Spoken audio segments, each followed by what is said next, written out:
Hey everyone, and welcome to the Learning Ladder, and welcome to part 3 of my prepping for 3rd grade series. I actually was going to post different content for part 3, but I've had quite a few questions on my planning process, so I thought I would put that first and then we'll carry on with where we were up to, continuing on from part 2 next week. I just thought that would be more helpful to you. So I'm going to show you my planning process, my templates that I use, and yep, let's get started. So whichever method I use, I always do the same process. So I go through each of my curriculum in detail. So I take notes, I look where I can draw links between different curriculums, and then I make all my notes into my notebook. I've shown you this in previous videos. My daughter painted my nails. I showed you this in previous videos. I love, well, this is my new one for the 2020-2021 homeschool year. So I make notes on all my subjects. So as you can see, there are different tabs. So each subject has its own tab that I will use. Some of them I'll, share, because some of them don't require the full amount that is in there. So for example, history is usually the one that I start with first in my planner book. I will go through the activity guide, and I will state in my planner book each chapter, the books, coordinating books that go along with each chapter. I'll obviously put the title of the chapter, the coordinating books that go along with each chapter, what activity I've selected that we're going to do in there, and also make a list of any of the items that I would not necessarily have.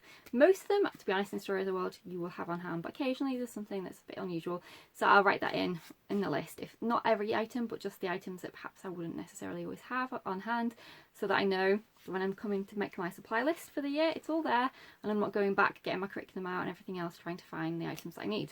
And so I'll do the same thing for all the other subjects too, but for things like my nature study units. So for example, I picked medicinal herbs to go along with our human body. I picked ocean because that's one of my daughter's interests, and I picked traditional nature study and farm. Again, these are all things that she was interested in, but they're also cross-curricular too. So for example, I can bring aspects of our food or baking unit into the farm. I can bring aspects of history into ocean, so for example the Titanic study. With our history units, how I selected a couple of extra deep dives, we've got the Little House on the Prairie, so I'll find what chapter in the history curriculum that relates to, and then that's when we'll start doing those additional items. So that's how I'll coordinate them, the cross-curricular activities. So I'll find the main source. So for example, this subject, Story of the World, is our spine for history, so then I'll go through and find out what chapters my extras will fit into when we'll be doing them, and then I'll make a note in the planner, and that's how I fit those types of things in. So when you see like the extras and you think, how do you plan for those, I just use the spine of whatever curriculum I'm using and find in that curriculum at what point those things will be relevant and add them in, if that makes sense. If you've got any questions, let me know. It's really difficult to explain without, I don't know, everyone does things differently and everyone's brain is different, so it's difficult to try and explain how your thought process works necessarily sometimes, I don't know, but I'm trying my best, so please bear with me.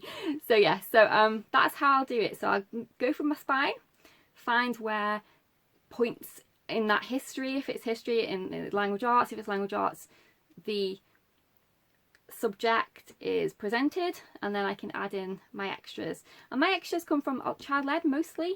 So for example, my daughter loves the ocean, she loves farm, so those are all child-led things that I've squeezed in. Medicinal herbs from the nature study came about because I thought, what could we do for human body, and that made sense to add in there. So nature aspect, we're looking at different types of plants and herbs, and what medicinal qualities do they have, so it made sense to do that. But for the example for the ocean and farm and things like that, they're purely child-led. She wanted to do human biology this year, and regular biology, obviously animals, so I found unit studies that would work with our year. So it's all about speaking to your child, your planning, deciding what is doable from what they want to do, and fixing it all together like a puzzle. I see planning as a puzzle. How can you fit this in, and where would it most be appropriate? Because obviously you don't want to be talking about a subject that's completely nothing related to what you're reading about at that time, and that's how I do our read alouds too. We'll have our interest-based read alouds, but then for example the Titanic one, the Little House on the Prairie one, they're all specific to history, so then I will fit in where they'll take place, and I'll note that into my planning. And that's pretty much what I do. So this is very important. I love to have planning on paper, but I do also use Excel and PowerPoint and everything else which you've seen, which you haven't seen, I'm about to show you. Well, you saw one of them. And then I've got my planner pages. So my planner works.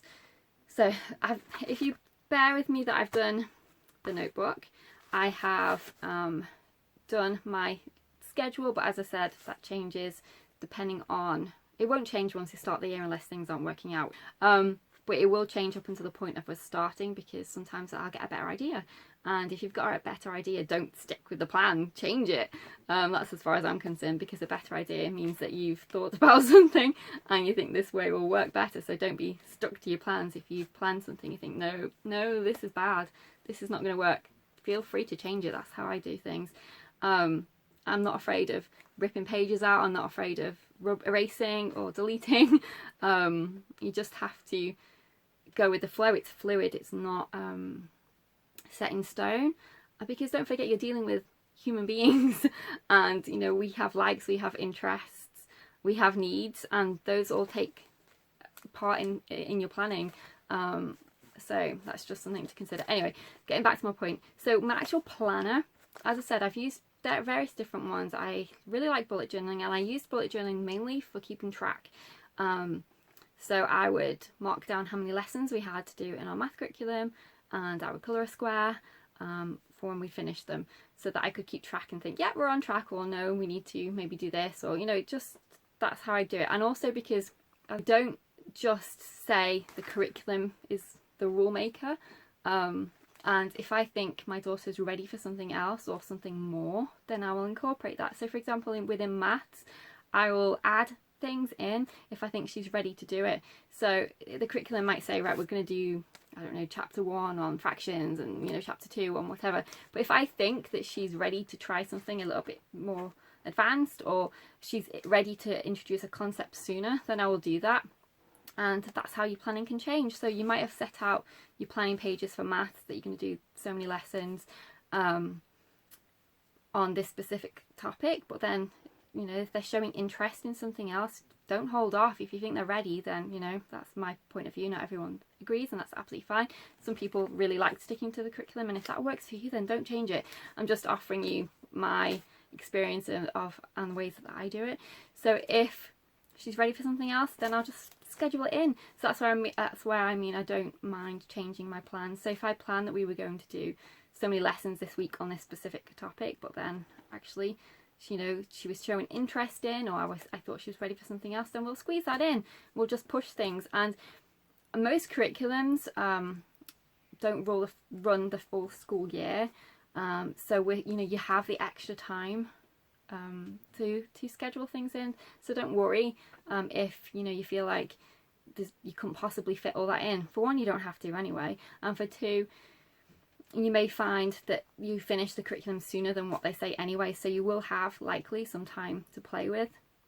So, you know, just something to bear in mind. But that's not something you know until you've experienced it, because until you've done the full year, and you won't know. And because I've used the same curriculum for certain subjects, I know how they work really well, in terms of how long they take, the duration of the lessons. So it gives you the opportunity to know, because you've experienced it, and that's something that you get with doing. So, you know, you could watch as many planning videos as you could, but until you actually get to do it yourself and then see the work of what's happened with your planning, it's that's why I said it's difficult to explain, because it's something that you learn through experience as opposed to just being told. So yes, and then my planner this year, I think, is going to be a mixture of computer and also physical copies. I do my planning, as I said, in different ways. I've used different methods. This year my plan is to do my usual laying out my year, putting in where I think my extras will fit, and then every week that I do my work box, I will list onto my planner for that week what I've got in mind. And I just find that really motivating and exciting, especially if you look at your planner and you think, oh cool, we're doing that experiment that day. and it psychs you up so that then you can present the positive attitude to your kids. And I think delivery is key. I think if you're excited and passionate about something, then people are more likely to join you. Not always. I mean, it's not a given thing that everyone has bad days, don't they? But if you're feeling positive and encouraged and motivated, then that kind of does chain down, and you'll find usually that, not usually, it's often, but you'll find that they're excited too. Positivity is contagious. I think that I'm going to do that. So every week I'll put down what we've got in mind for that week, and if it changes, so by the end of the week we haven't done the things that I said, which doesn't usually happen, to be honest, because I don't over schedule, I don't over plan. I know what we can do and what we're capable of, so I don't usually have that issue, unless obviously there's a sick day or something along those lines. But if that happens, then I just put that for another time, for another week. It's no big deal. And that's why I say being flexible is important, because you're not dealing with statistics, or you're dealing with a human who has needs and wants and everything else. So you do need to be flexible, and be flexible in your planning. But to me, and I think it has a lot to do with personality, it doesn't bother me if I need to change something, whereas I know some people it can really freak them out. And just if that is your personality, then just address that in your planning. So maybe don't plan until you've done. So once you've finished your week or whatever, write down what you did if you think that works better for you. Everybody's different, and as I said, it's through experience that you find what works and what doesn't. You could watch as many videos as you want, until you actually do it, you don't know. But I'll just show you a couple of my planning pages that I use, and that will likely be in the planner once it's done. As I said, I'm changing all the layout and everything, not the layout, but the colour scheme and pictures and stuff like that. I am changing that because I like a refresh. So the first thing I do is mark when we're going to school, when we're having our breaks. I'm using yellow for the first and last week of term, last week of school, and then pink for the rest of the time. We do the 6 weeks on, 1 week off schedule, thereabouts. Sometimes it's a little bit longer if it's a longer month. 2 weeks off at Christmas, 2 weeks off at Easter, and then 5 to 6 weeks over the summer. So it's quite easy to plan out, really. So I just take my markers, do our start week, do our finish week, because they're usually a little bit different. Some more fun activities. Not that we don't do fun activities through the year, but when you first start, you have your little back to school few days, well, we do anyway, and then the last week of school is always the fun week where you do extra fun stuff, just like you would if you were in a traditional school. So that's why I mark that in yellow, and then everything else is marked in pink.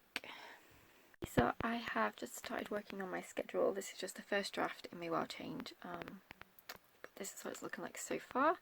So we've got language arts Monday to Thursday, and then on the Friday we have got the logic / critical thinking, maths Monday to Thursday, Friday think and treat journal, science Monday to Thursday, Friday a game, history 2 days, geography 2 days, and then a STEM activity on Friday, baking, art, IT, French, and then Alana picks, so my daughter gets to pick what she wants to do. Elective, nature study, I pick, and then read aloud. That's what it's looking like, but I'll let you know if that changes or not. That's what it is so far. Just drawing back in my grid lines because I changed things. My grid lines, some of them had vanished, so I'm just drawing them back in. I mentioned that calendar pages from Calendarpedia. They also do a US version, an Australia version, a Canada version, and I'm sure lots of other different countries versions. Those are the ones I saw anyway. I've already changed a bit of the wording. I told you this is just the first draft. I usually change it several times because I do this at the beginning just to get a clear idea of how I want my day to look, and then I will amend it once I've gone through all my planning if it needs amending. So I've already changed on the Friday to you pick as in how it was before, but again I'm going to think of how I want to word it. I'm still not sure, but like I said, this is a work in progress, and that's how any planning should be, any schedule should be. It should be a work in progress, not thinking that this is my final draft and everything's done, because if you think like that, then you're going to be upset if you have to change it. So it's best to think that it's just a draft, and if you're the type of person that gets upset with changes, then just think of it as a draft. I don't mind changing things because it's just my personality. I'm fine to change, you know, I'm not stuck in a specific mindset, so I'm okay to change. But if you are not so much, then just tell yourself it's a draft and you can make any adjustments as necessary. Okay, I've done my planning my year out in different ways. So kindergarten, I used this Excel spreadsheet that I made. So I detailed exactly when we were going to school, when we were going to have holidays, if the week was going to be different. For example, we had a field trip planned, and I highlighted that. And at the top, I put all the subjects that we were doing, or that I wanted to include. Bear in mind, some of these things aren't curriculum based. You know, there can be something, a class that they go to. So for example, if they're going to swimming lessons or something like that, you can put it on here. If they're going to gymnastics, you can put it on here. That's how I did it in kindergarten. In first and second grade, I've used various different planning techniques. I've used my planner book. I've also done some bullet journaling for things. This year I'm finalising exactly how I want to do my planning. I like to change it because it keeps planning interesting. I think if you're stuck in the same book or mode, it can get a bit tedious, whereas if you change your planning up, it can really, it's like anything, you know, everyone likes a little change now and then. So I'm currently updating my planning book, and my planning pages, and I will put them on my TPT shop once they're done if you're interested. I'm going to do, as you can see, I like colour. I love everything colourful, so I'm going to do two versions. I'm going to do a colourful version and a neutral version, because I know not everyone likes bright colours like me. So yes, that's how I did it in 2017. The principle is the same, though. Like planning pages that I like my month at a glance. I like my year at a glance, and as I said, I am changing these, but I like my year at a glance. And then I also like my weekly planner pages.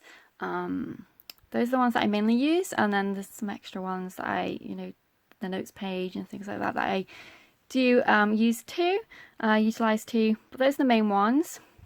So I hope that was useful for you. My closing message, I would say, would just be things like flexibility is important. Remember, the curriculum is a tool.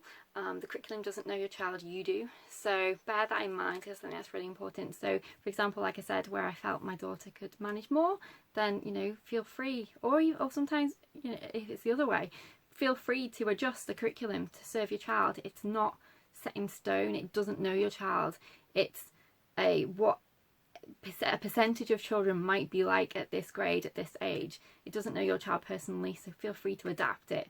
And as I said, be flexible, and I hope that was helpful. If you've got any more questions, leave them below. I am doing my prepping for homeschool series for third grade, so you'll see a bit more into what I'm doing specifically for myself. But I thought I'd just do this overview because I've received a couple of questions recently about planning, and I hope that was helpful. Take care, see you soon.